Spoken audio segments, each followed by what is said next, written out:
George WashingTON, written and illustrated by Andrew Toffoli. George WashingTON, a persistent pachyderm, was born in Pope's Creek, Virginia in 1732. While living in Virginia, which was one of the 13 colonies, George loved to ride horses and play games on his farm. His favorite game was Follow the Leader, and George was always the leader. In school, George was a math virtuoso, but his spelling skills were a little so-so. George loved numbers so much he became a surveyor. This is someone who measures forests and fields. Surveys were very important because they showed every farmer where his fence should go. When all of the farms were measured, George volunteered to guard the land the king treasured. All of the land was ruled by an English king who lived far across the sea and who liked to drink lots and lots of tea. One day the king was reviewing the bills for all of the land he owned. He noticed how his stack of bills had got higher and higher and higher until they were as tall as a church spire. The bills were more than the king could afford.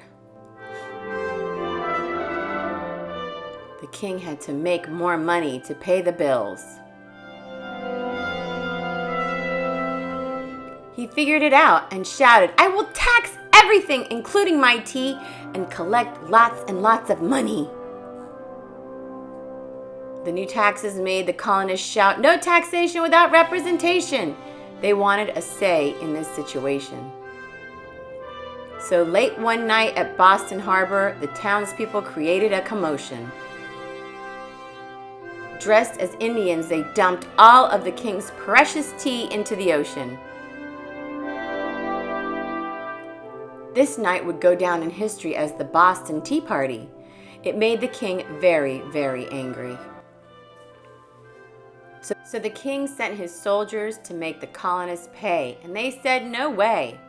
This made the king furious, and he declared war on the 13 colonies. Hearing of this news, the townspeople met under the Liberty Tree to elect a leader secretly. The people formed the Colonial Army and chose George as their leader.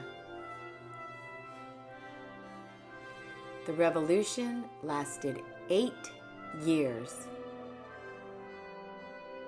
and each side fought through temperatures from over 100 to below 0. With George WashingTON's wits and determination, the colonists won the war, and George became a national hero. The 13 colonies became the 13 states, and everyone was feeling great. All ties to England were torn, and the United States was born. An election would give the people a voice, and the president would be the man of their choice. The people elected George WashingTON as the first president, and it was a huge event. George WashingTON was born to lead. He was a general, the first president of the United States, and the father of our country.